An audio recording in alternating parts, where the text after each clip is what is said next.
ഈ സിനിമ ഉണ്ടല്ലോ, ഇതെന്തായാലും കാണണം കേട്ടോ. ഇതിലെന്താ ഹാർണയും മാങ്ങുന്ന എന്ന് പറഞ്ഞൊരു ഡയലോഗും പിന്നെ റീസ്റ്റാർട്ട് എന്ന് പറഞ്ഞ സംഭവം.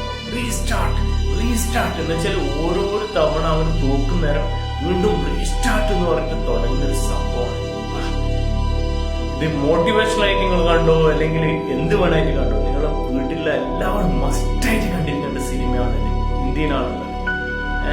ഇതൊരു ഒരു മനുഷ്യന്റെ റിയൽ ആയിട്ടുള്ളൊരു ഒരു കഥയാണ്. അതിന്റെ ബയോപിക് ആണ് ഈ സിനിമ. ഇതില് പഠിപ്പിക്കാൻ ഒരുപാട് കാര്യങ്ങൾ. ഒന്നെന്ന് പറഞ്ഞാൽ നമ്മൾ കഷ്ടപ്പെട്ട് കഴിഞ്ഞാൽ അക്സെപ്റ്റ് ചെയ്യുക, എന്നിട്ടത് ഫോളോ അപ്പ് ചെയ്യുക. നമ്മൾ സ്വപ്നങ്ങൾ നേടിയെടുക്കേണ്ട അതിനു വേണ്ടി നിൽക്കുക. പിന്നെ അതിന് ഒരുപാട് വിലങ്ങുതടികളുണ്ട്.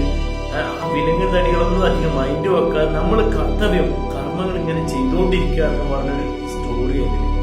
ഞാനീ പറയുന്നതല്ല, നിങ്ങൾ കണ്ടു കഴിഞ്ഞാൽ വാവെന്ന് പറയാം, നിങ്ങൾ ഒരു വല്ലാത്ത ബേജാറിലായിരിക്കും കാണാം. പിന്നെ അതിന്റെ സക്സസ് ആണെന്ന് കണ്ടു കഴിഞ്ഞില്ല നമ്മളൊരു ഹാപ്പിനെസ് ഉണ്ടാവുമെന്നറിയാം. പിന്നെ വേറൊരു കാര്യം, ഈ സിനിമ കണ്ടു തീരുന്നവരെ ഇടയ്ക്കിടയ്ക്ക് അറിയാതെ കരഞ്ഞു പോകും, കണ്ണീരണിഞ്ഞു പോകും. കാരണം എന്നറിയാം, ഇതില് ഈ ക്യാരക്ടർ ഒരു പക്ഷെ നിങ്ങളായിട്ട് റിലേറ്റ് ചെയ്യാൻ പറ്റും.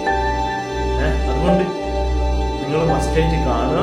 പിന്നെ ഇതിൻ്റെ അകത്ത് പ്ലസ് പോയിന്റ് എന്നറിയാം, ഇവനിക്കൊരു സുഹൃത്തിനെ കിട്ടുന്നുണ്ട്. അതിൽ നിന്നാണ് ഇവന്റെ ലൈഫ് ചേഞ്ച് ആകുന്നത്. പിന്നെ രണ്ടാമത്തെന്ന് പറഞ്ഞാൽ ഇവനിക്കൊരു ഒരു പെൺകുട്ടിനെ കിട്ടുന്നുണ്ട്. ഇപ്പൊ ഈ കാലഘട്ടത്തിൽ ഏതെങ്കിലും ഒരാൾ ഒരു ഫെയിലായ ഒരാളെന്തായാലും ഇല്ല, ഒരു വിലയില്ലാത്ത ആളത്ത് നിൽക്കില്ല. പക്ഷെ ഈ സിനിമയിലുള്ള ക്യാരക്ടർ ഒരു സ്ത്രീയെ കിട്ടുകയാണ്. പക്ഷെ അവർക്ക് ഇവന്റെ മേലും വളരെ ഒരു വിശ്വാസമുണ്ട്. അവളെ ഇവന്റെ സുഹൃത്തുണ്ടല്ലോ പറയും, ഇവള് നിന്നെ വിട്ടേച്ചു പോകുന്നൊക്കെ പറഞ്ഞിട്ടും അവള് വിട്ടേച്ചു പോകുന്നില്ല. ഇത് സ്റ്റോറി എന്ന് പറഞ്ഞാല് ഇവന് IPS എഴുതാൻ പോകുന്ന ഒരു സ്റ്റോറിയാണ്. എന്നിട്ട് അത് എഴുതിയെടുത്ത് സക്സസ് ആവുന്നവരുള്ള കഥയാണ്. എല്ലാം മസ്റ്റായിട്ട് കാണണം. കാണുന്ന മാത്രമൊന്നല്ല, നിങ്ങളെ കുട്ടികളാണ്, നിങ്ങളെ വീട്ടിൽ എല്ലാ ആൾക്കാരെയും നിങ്ങൾ കാണിക്കണം. ഇതിൽ ഒരുപാട് പഠിക്കാനുണ്ട്. എന്താ പറയാ, ഞാനിപ്പോ എന്നോട് സിനിമ കാണുന്ന പല സൈഡിലാരോട് കരഞ്ഞു പോയിട്ടുണ്ട്. കാരണം ഞാൻ അതിൽ എന്നെ തന്നെ ഞാൻ റിലേറ്റ് ചെയ്തു. ഞാൻ ഒരുപാട് സ്ട്രഗിൾ ചെയ്യുന്ന ആളാണ്. പക്ഷേലോ എനിക്കും ഒരു മോട്ടീവ് ഉണ്ട്. റീസ്റ്റാർട്ട് എന്ന് പറയുന്ന മോട്ടീവ് എനിക്കും ഉണ്ട്.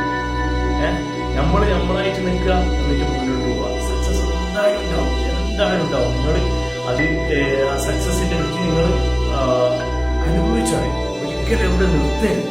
ഓക്കെ, ഇത്രയും പറഞ്ഞുകൊണ്ട് ഈ സിനിമയുടെ കാര്യം ഞാൻ പറഞ്ഞിരിക്കണം. അധികമൊന്നും ഡീറ്റെയിൽ നമുക്ക് പറയാനറിയില്ല. പക്ഷെ ഒരു കാര്യം, ഫസ്റ്റായിട്ട് കാണുന്ന ഒരു സിനിമയാണ്, ഒരു അവാർഡ് കിട്ടുന്ന ഒരു സിനിമയാണ്. വലിയ ഫിലിം സ്റ്റാറോ ഒന്നുമില്ലാത്തൊരു സിനിമ, സിമ്പിൾ ആയിട്ടൊരു സിനിമ.